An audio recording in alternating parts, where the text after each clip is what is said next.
Inshallah, pag-usapan natin ngayon yung tungkol sa parating at bagong teleserye sa GMA, yung Legal Wives. Actually, natanong ako, marami na nagtatanong sa akin ano yung um, masasabi natin, opinion o ano yung rulings o ang pananaw ng Islam patungkol dito. So inshallah, yun po yung tatalakayin natin ngayong araw at inshallah makapagbigay ako ng linaw at gabay inshallah para sa mga kapatid nating Muslim patungkol sa bagay na ito inshallah. Bismillahirrahmanirrahim. Alhamdulillahi rabbil alamin wassalatu wassalamu ala asyrafil anbiya'i wal mursalin nabiyina wa habibina Muhammad wa ala alihi wa sahbihi ajma'in wa sallama tasliman katsira thumma amma ba'd. Rabbi shrah li sadri wa yassir li amri wa hlul 'uqdatam min lisani yafqahu qawli. Ang lahat ng pagpupuri, pagdadakila at pagsamba ay naukol lamang kay Allah subhanahu wa ta'ala. Ang pagpapala at kapayapaan nawa mapa sa ating propeta, si Propeta Muhammad sallallahu alaihi wasallam. So inshallah, pag-usapan natin tulad na banggit ko ang tungkol sa Legal Wives, itong bagong teleserye ng GMA7 patungkol sa pag-asawa ng higit sa isa. At ang pinaportray nila dito, sinasabi nila is kulturang Maranao, which is isang tribong Muslim sa atin sa Pilipinas. Ngayon, ang tanong at ang concern ng mga kapatid natin, syempre, ano ba ang pananaw ng Islam patungkol dito? Dahil nakakarinig tayo o nakakita na tayo ng iba't ibang opinyon patungkol sa bagay na ito. May mga nagsasabi ng diretso ito ay haram, habang ang ilan ay nagsasabi na tingnan muna natin, hayaan at mapanood para malaman natin kung ano ba talaga yung nilalaman nito. Pero bago pa natin na pasukin yung detalye patungkol sa mga bagay na ito, inshallah ay mag-set muna tayo ng mga guidelines o pamantayan patungkol sa mga sa sinabi ng mga ulama in general patungkol sa mga palabas sa telebisyon o mga tinatawag natin ng mga series o mga teleserye. Una, syempre, kung ang pagbabatayan natin, ang pagbabasihan natin at ang ating mga babalikan patungkol sa bagay na ito ay ang ating mga ulama, siguro masasabi natin direkta na ang mga teleserye, walang teleserye sa Pilipinas o kahit sa iba pang mga bansa na masasabi natin na halal, 100% na halal. Ito ay malinaw, standard ito. Kasi unang-una, ang teleserye, hindi ito programang pang-reliyon. Hindi ito programa na pang-edukasyon. Kaya ito ay pumapasok sa tinatawag natin na show business o entertainment industry. So, ang bagay na ito ay hindi para pagbatayan natin ng ating paniniwala, hindi ito bagay na kung saan pagkukuhaan natin ng kaalaman patungkol sa reliyon o patungkol sa ating paniniwala. So, ito yung dapat na unang maging malinaw sa atin para hindi tayo mag-overreact. Okay? At parating tayo, inshallah, doon sa gusto natin matuntun o matukoy kung ano yung rulings o pagbabatas patungkol dito, inshallah. So, at ang teleserye na ito, mga series na ito, hindi ito sa Pilipinas lang.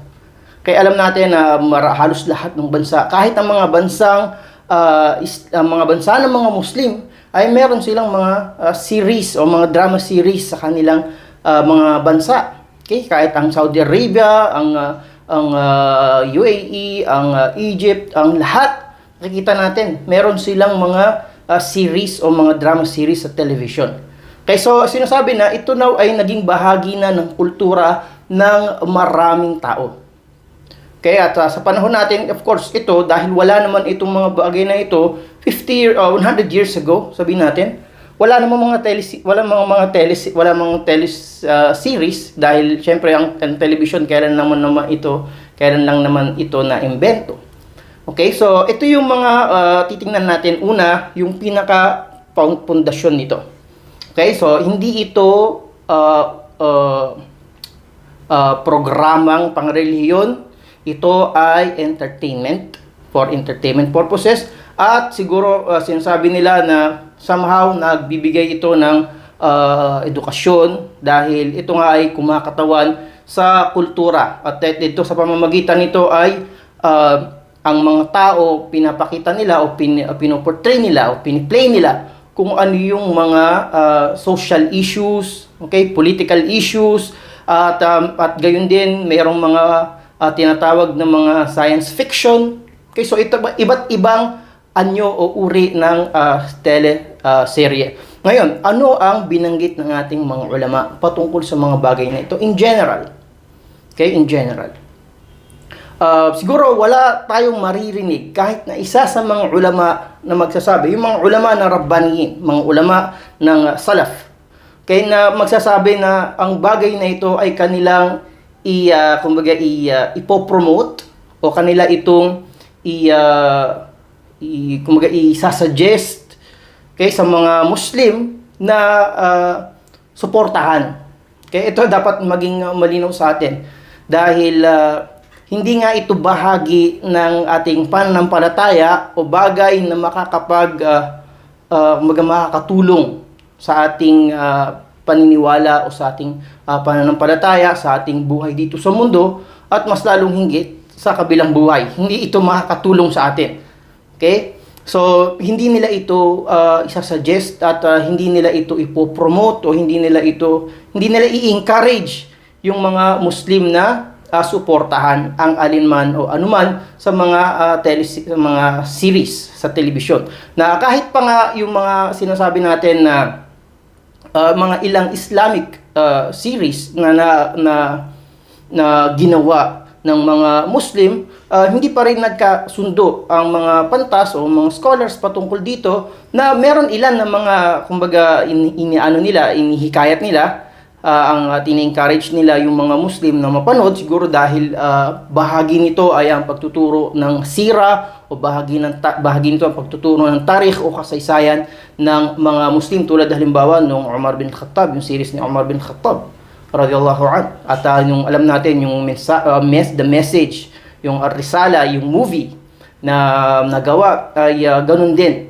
Okay, so although ang mga Islamic series na ito o mga programs na ito, ang ating mga scholars ay meron ilan sa kanila na nagsabi na at nire-recommenda na ito ay mapanood, pero nandoon pa rin yung binibigay nila sa atin ng mga guidelines kung hanggang saan yung dapat yung dapat nating tanggapin mula sa mga programa na iyon.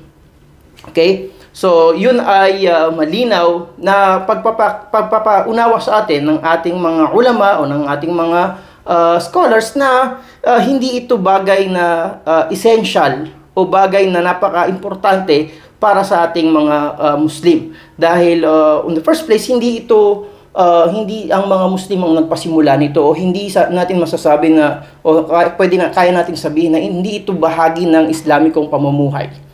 Okay, pero naging bahagi na ito ng kultura ng iba't ibang bansa, ng mga tao. Kaya kumbaga ang mga ulama o mga scholars natin, nakita nila na may mga pagkakataon kung saan ang pagpigil sa mga tao na pigilan sila na huwag manood ng mga teleserye o mga series ay nagkakaroon sila ng ilang mga konsiderasyon, tulad halimbawa ng Umar, yung series ni Umar at mga yung Risala, at pero ganun pa man hindi nila ito iminumungkahi sa pangkalahatan ng mga Muslim. Kaya at palagi naandoon yung issue na sinasabi natin na da'wa. Okay? So yun ay patungkol sa mga Islamic programs. Kaya ngayon, pagpatungkol naman sa mga series na walang kinalaman sa reliyon o walang kinalaman sa ating mga Muslim, malinaw kaya na ang mga ulama o ang ating mga scholars ay nagsabi na hindi ito o walang paraan o walang dahilan para ito ipahintulot sa ating mga Muslim. Sa maraming kadahilanan. Okay? Alam natin, lalo natin halimbawa sa atin sa Pilipinas, masasabi ba natin na merong mga series dyan na la yakhlu min musika o la yakhlu min kashf al-aura. May meron bang mga series diyan na makikita natin na walang music o walang mga babae na kita at labas ang kanilang mga aura o walang mga love story na sinasabi na bawal, ibig sabihin yung mga muharramat na itinuturing sa atin o yung mga immoral na mga bagay. Masasabi ba natin na merong series sa Pilipinas na magagawa nila itong mga kondisyon na ito, na kung saan kung meron man ay siguro baka sa mga ulama o ang mga scholars natin ay sabihin nila na walang mafibas, o ibig sabihin walang issue o walang dahilan para hindi ito ipahintulot. So ito ay isang malaking tanong. Kasi kung ang tatanungin natin yung ating mga tatanungin natin na bakit haram? 'Di ba? Bakit haram 'yan? Kasi yung maririnig natin doon sa mga nagsasabi, bakit sinasabi nila na haram yan? Napanood na ba natin o hindi ba natin napanood? Subhanallah, parang dito sa punto na to, dapat siguro gumamit tayo ng common sense. Common sense. Anong ibig kong sabihin dito na common sense? Kasi kung sasabihin natin na bakit haram, pwede natin ibalik yung tanong, bakit halal? Diba? Kasi bakit? Ang pundasyon ng mga series na ito, sinabi na natin na ang mga ulama, hindi ito pinapahintulot liban kapag napunan itong mga kondisyon na ito, at kung ito ay nagpo-promote ba ng katotohanan o nagpo-promote ba ng morality, o ito ba ay bagay na kung saan hindi tayo mahuhulog sa mga kasalanan. Okay, so ang mga sinasabi ko ngayon o mga pangungusap na ito, syempre nakadirekta sa ating mga Muslim. Kasi bakit? Kapag ang mga kausap natin ay hindi Muslim, pwedeng magkaroon tayo ng ibang konsiderasyon. Doon papasok yung pagpapahalaga o yung pagbibigay natin ng konsiderasyon sa tinatawag natin na kultura. Okay? Sa tinatawag natin na kultura. So, sa madaling salita, kung susumahin ko, para sa ating mga Muslim. Okay? Ngayon, pasok tayo dito sa legal wives na ito. Kasi sinasabi nila na hindi naman ito tulad ng sinabi ko, hindi ito pang-relihiyon na programa, at malinaw yon.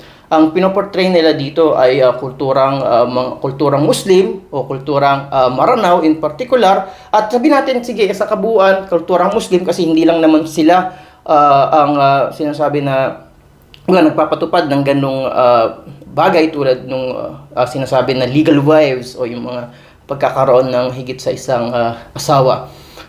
Kasi ito yung mga katanungan natin dito parang pagka siguro sa mga bagay pa lang na ito, nakita na natin yung kasagutan, hindi na para pahabain pa natin yung usapan. Tulad dito, ang teleserye ba na ito ay walang musika?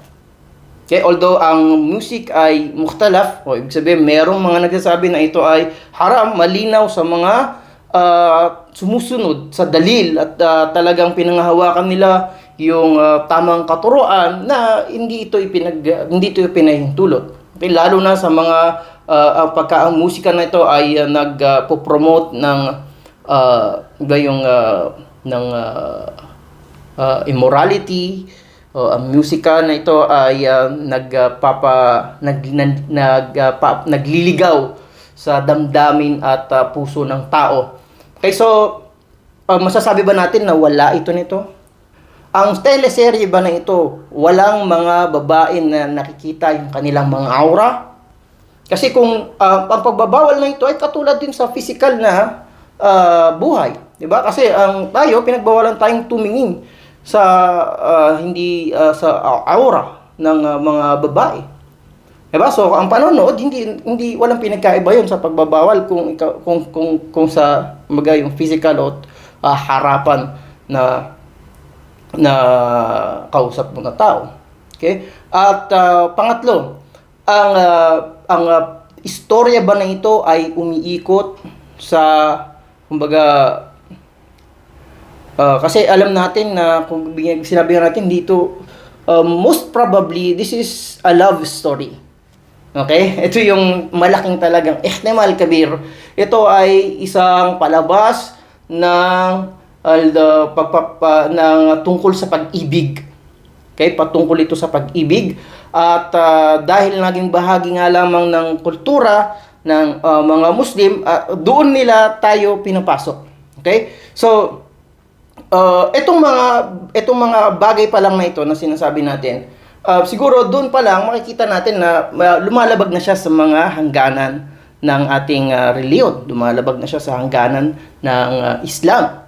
Kaya at isa pa, sabihin marami, pwede natin isa-isahin yung mga punto para masabi natin na hindi ito para sa mga Muslim na tangkilikin.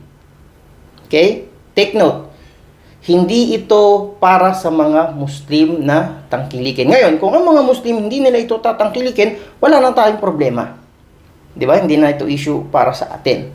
At isa pa, bilang mga Muslim, kaya ba natin na ikatwiran sa araw ng paghukom na kung tayo man ay magiging bahagi ng mga mag-aanyaya o magpo-promote at mag-encourage sa mga Muslim na panoorin itong series na ito?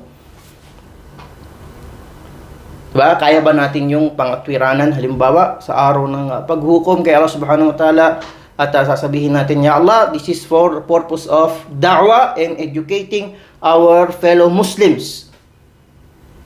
Diba? Kung kaya natin isagot yun sa harapan ni Allah subhanahu wa ta'ala, sige, malaya tayo mag-promote. So, ako personally, at tingin ko, ganun din ang magiging pananaw ng marami, kung hindi man lahat, ng mga nakapag-aral ng Islam. At kahit paano ay natutunan natin yung pundasyon ng ating paniniwala, masasabi ko na hindi ito isang bagay na kaya kong sabihin na ipopromote ko to sa mga Muslim. At sasabihin ko sa mga Muslim, sige, panoorin natin ito at tingnan natin, magmasin tayo, magmanman tayo, marahil meron tayong matututunan patungkol sa ating reliyon. Hindi ko siguro kayang gawin yon. At hindi ko isasuggest at hindi ko imumungkahi sa mga katulad natin ng mga nakapag-aral na i-recommend ito sa mga kapatid nating mga Muslim o mga pangkaraniwang mga Muslim. Dahil sa totoo lang, kung ang purpose natin ay para turuan yung mga kapatid nating Muslim, hindi ito magandang paraan. Hindi ko sasabihin na pinakamaganda. Hindi ito magandang paraan ng pagtuturo sa kanila patungkol sa katotohanan ng ta'addud o ng polygyny sa ating pananampalataya o sa ating relihiyon. Dahil tulad ng nabanggit natin, hindi ito source ng kaalaman pagdating sa ating pananampalataya. So ito yung unang punto na gusto kong ipaliwanag. Yung mga nasabi ko, lahat yon ay patungkol sa mga kapatid natin o mga kapatiran nating Muslim at kung ano yung hukom o ano yung pagbabatas patungkol dito. So ulitin ko, kung tayong mga Muslim ay nagkakaisa na hindi ito para sa ating mga Muslim, ay hindi na ito magiging issue para sa ating sa ating kapatiran.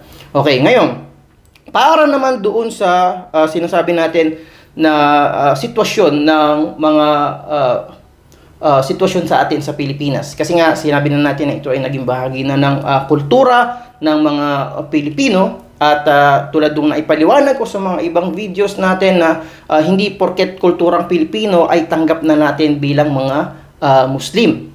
Okay? Pero hindi natin maitatanggi na ito ay bahagi na ng buhay ng maraming Pilipino o ng maraming tao sa atin sa Pilipinas. Okay? At kahit pa ang mga Muslim, ang ilan sa kanila ay nahulog na sa maling kultura na ito. So, dahil nga sa pagiging kultura na ito at hindi na natin, o sabihin, maliit yung tsansa na magawa natin na mabago ito, at dahil ito ay isang bagay na umiiral na sa lipunan nating mga Pilipino, ay makikita ngayon natin yung pangangailangan o yung, sabihin, yung daan o maging paraan kung paano natin magagawa na ang bagay na ito ay paraan para maiparating sa hindi mga Muslim o sa ibang mga tao ang patungkol sa ating pananampalataya sa ating reliyon. Kaya ngayon, patungkol doon sa, dahil ang programa na ito, alam natin na merong mga naging consultant, okay, ang GMA mula sa mga kapatid nating mga Muslim patungkol sa para sa magiging takbo o daloy ng kwento ng teleserye na ito. Kaya at sa punto na ito, masasabi natin na para doon sa mga hiningan na kinonsulta, okay, ng GMA para sa palabas na ito, ay hindi natin kayang sabihin sa kanila na wag nilang kumbaga tanggapin yung binigay ng GMA sa kanila na maging consultant para sa palabas na yun.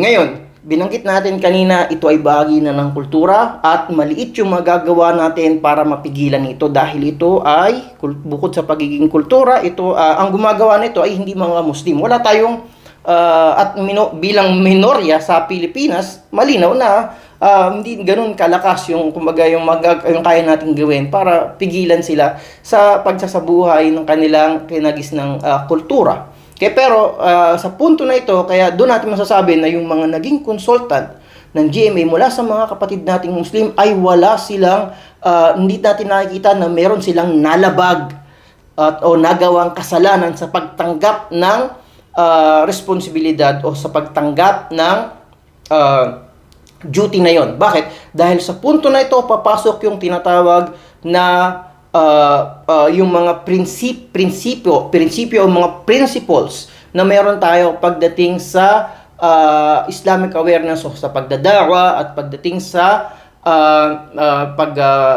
pagbibigay ng hatol sa mga bagay. Kasi itong bagay na ito, ang ipoportray nila dito ay kulturang Muslim, kultura ng mga Maranao. Okay? At alam naman natin na sila kahit papano ay nagpahalaga sila.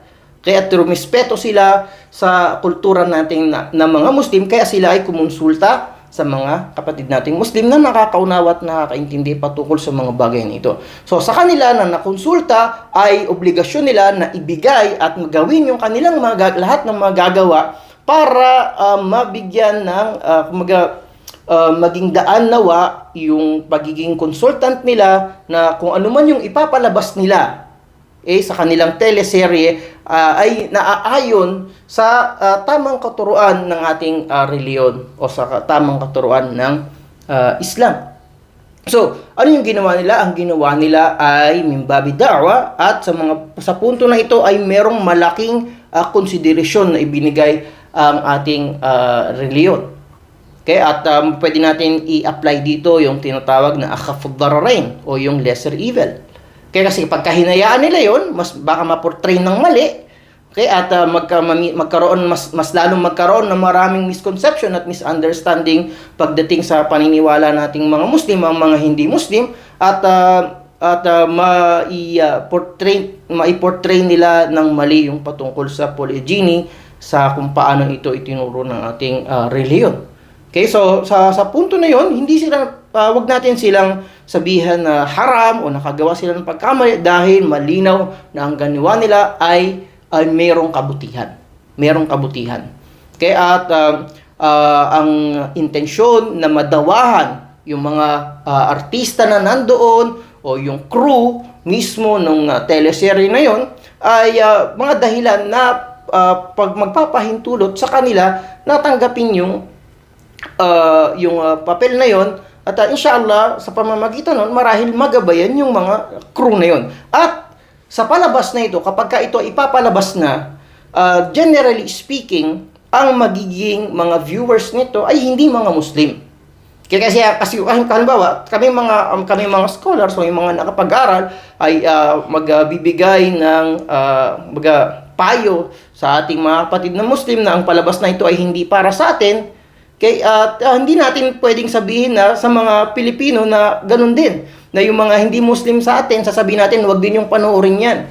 Hindi natin kayang gawin yun. Dahil sa kanila, dahil unang-una, may mas malaking bagay na dapat ipaunawa at ipaintindi natin sa kanila bago yung mga rulings pagdating sa mga bagay na ito. So, ang tanging nakikita natin na inshallah, na kung mayroon maging kabutihang dulot, yung pagkakaroon ng consultant ng programa na ito mula sa mga kapatid nating mga Muslim at sila ay naging makatarungan sa kanilang pagbibigay ng guidelines, okay, sa sa director o sa scriptwriter o sa crew na bumubuo ng teleseries na ito, inshallah kung ano man yung maipalabas doon ay magbigay daan para mapaliwanagan o maging daan nawa para madawahan, okay? At magkaroon ng interes yung mga hindi Muslim sa ating reliyon o sa turuan ng ating katuruan ng ating pananampalatayang Islam. So ito yung dalawang bagay na yung diniscuss natin na inshallah yung mga detalye na nabanggit ko doon ay maunawaan natin at wag sana tayong ma-misinterpret o ma-misunderstood ng mga makakapakinig ng mensahe natin na ito mula sa mga kapatid nating mga Muslim at kahit sa mga hindi Muslim na mga sumusubaybay sa atin. So una, ang punto na binanggit natin, hindi ito nire-rekomenda para sa ating mga kapatid na mga Muslim. Okay, dahil walang teleserye na masasabi natin na halal o teleseries. Okay, so malinaw ito. Ngayon, pangalawa, para doon sa mga na kababayan natin mga Muslim, o sabihin natin kahit doon sa mga kapatid natin mga Muslim na mahina yung kanilang pundasyon ng pananampalataya at nalululong o nahuhulog sila sa na-addict, sabihin na natin sa kakapanood ng mga teleserye o ng mga iba pa mga palabas o ng mga movies. Okay? So sabihin natin na inshallah yung pagkakaroon ng consultant ng mga Muslim na nakakaunawa sa ating reliyon, kaya nakinuha ng GMA at hiningan nila ng advice patungkol sa magiging takbo ng istorya o ng kwento ng series na ito ay maging daan o makatulong din para doon sa mga hindi mga Muslim o yung mga Muslim na mahina ang iman o mahina ang pananampalataya na nahulog sa panonood ng mga drama o mga teleseries sa atin sa Pilipinas. At inshallah maging daan yon para mabuksan yung kanilang mga puso at yung kanilang mga isip at maintindihan nila kung ano yung mga tamang katuruan ng Islam patungkol sa mga bagay na yan. At inshallah maging daan para magkaroon sila ng interes na pag-aralan pa ang patungkol sa ating reliyon. So dalawang bagay po yun. Inshallah napaka-importante na maunawaan at maintindihan natin para hindi tayo maging extreme sa mga bibitawan nating salita o pagbibigay natin ng opinion patungkol sa programa na ito, ang Legal Wives. Okay, ngayon, kung meron man silang ipalabas na hindi tama o hindi naaayon sa katuruan natin, sa katuruan ng mga Muslim, kasi malinaw na hindi natin, tulad nga sinabi ko, walang 100% na series. O sa Pilipinas, walang series sa Pilipinas na magpapakita ng katuruan ng Islam. Kasi unang-una, syempre, hindi nila naintindihan o naunawaan yung mga principles, yung mga pundasyon ng ating Islam. So, ang chances is magdedepende sila mostly sa kultura ng mga Muslim. Pero alhamdulillah dahil nga sa pagkakaroon ng consultant na mga nakakaunawa sa ating din o sa ating reliyon, inshallah maibigay nila yung tamang pananaw ng Islam at hindi bumatay sa kultura lamang ng mga Muslim nang sa ganun hindi mahusgahan ng Islam batay sa kultura ng mga Muslim. Okay?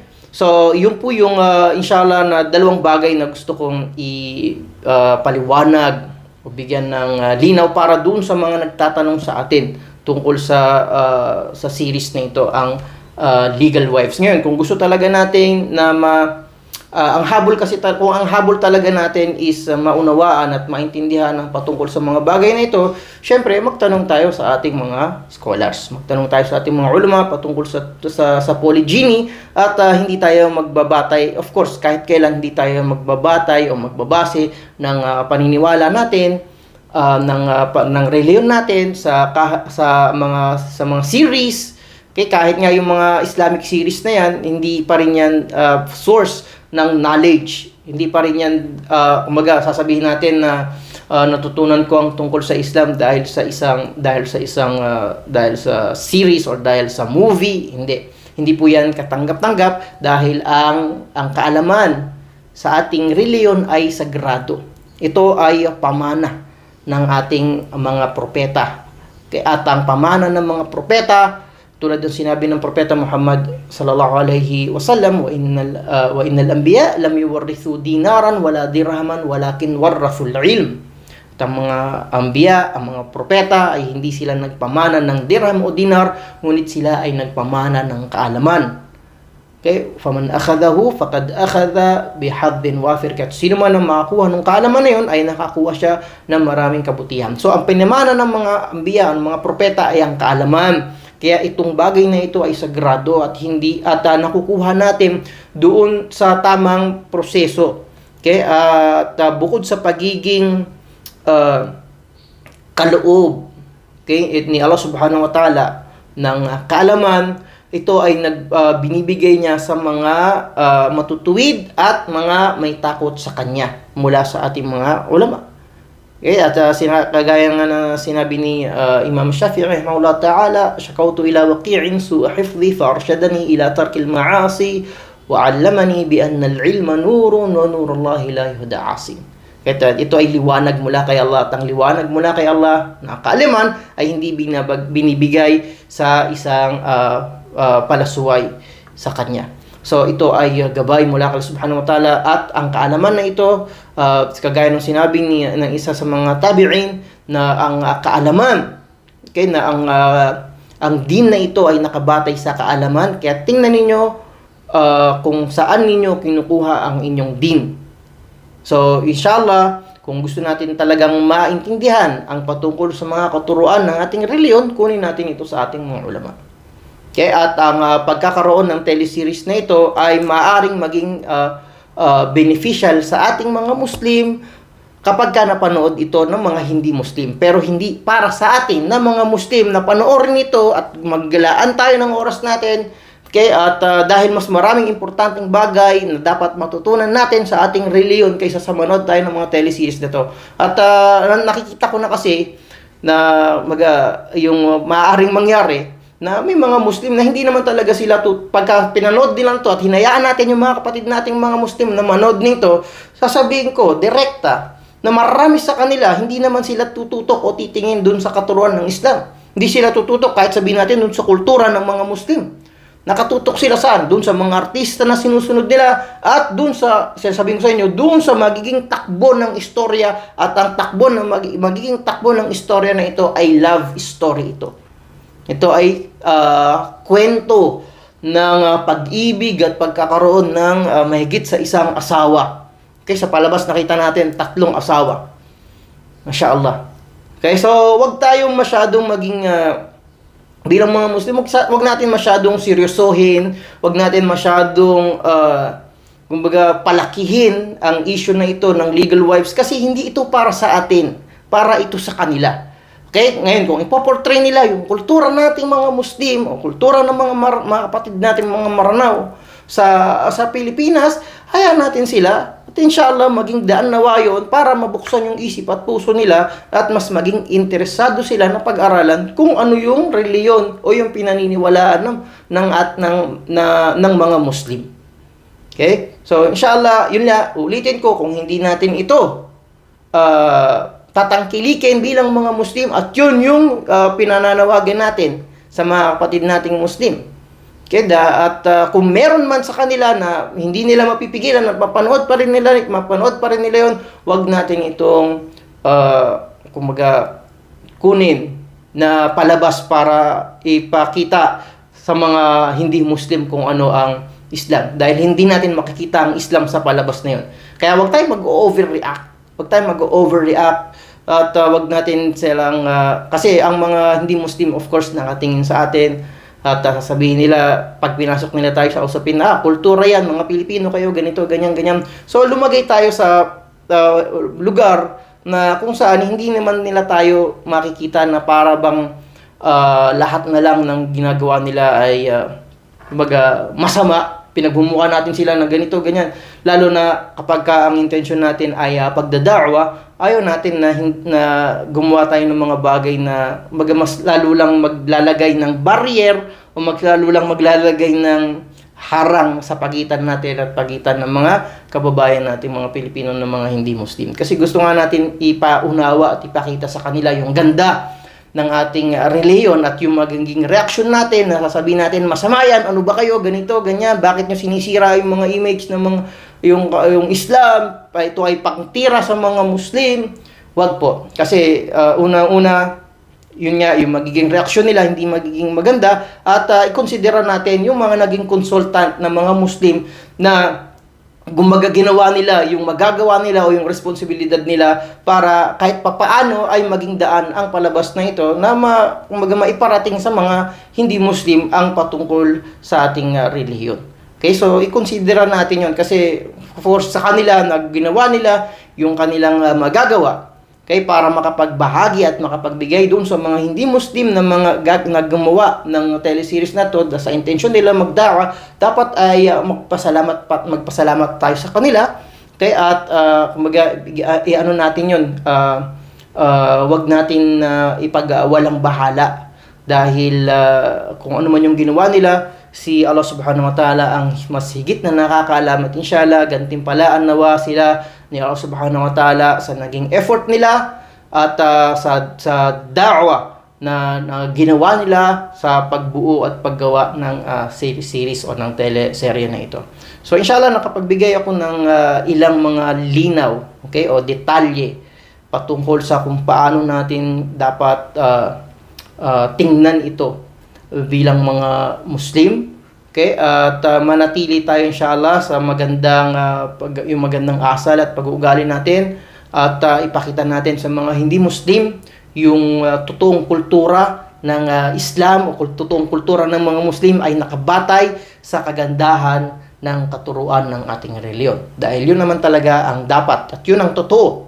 Kaya ang kultura ng mga Muslim ay nakabatay sa napakagandang mga katuruan ng ating relihiyon patungkol sa patungkol sa pagbabatas, patungkol sa mga transaksyon, patungkol sa pakikipagkapwa-tao, at patungkol sa katarungan, patungkol sa karapatang pantao, maraming mga bagay na inshallah yung mga aspeto, yung mga bahagi ng buhay ng tao maipakita natin sa kanila yung gabay o yung napakagandang katuruan ng ating reliyon, at inshallah magbukas, okay, sa kanila sa pamamagitan ng mga bagay nito yung interes na pag-aralan ang ating reliyon at maibahagi natin sa kanila ito na maganda. Kasi tandaan natin ang propeta Muhammad sallallahu alaihi wasallam, tulad ng nabanggit at makikita natin sa sira na sa talambuhay ng propeta Muhammad sallallahu alaihi wasallam, marami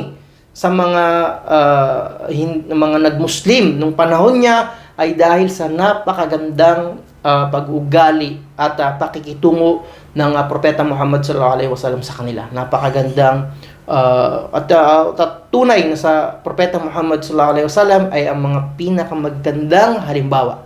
Laqad kana lakum fi rasulillahi uswatun hasana liman kana yarjullaha wal yawmal akhir wa dzakarallaha katsiran.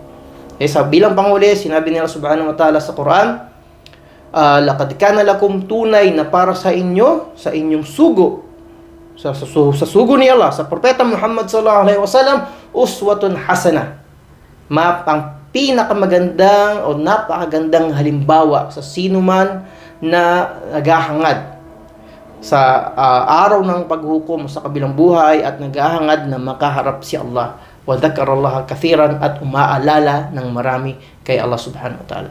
So hanggang sa muli po inshallah at sa mga susunod mga pagtalakay natin, at kung meron kayong mga katanungan, pwede kong mag-send mag-comment, okay, sa mga videos natin. Inshallah pagka nakita ko may oras, masagot ko yung mga katanungan. Sallallahu ala nabiyyina Muhammad wa ala alihi wa sahbihi ajma'in. وآخر دعوانا عن الحمد لله رب العالمين والسلام عليكم ورحمة الله وبركاته.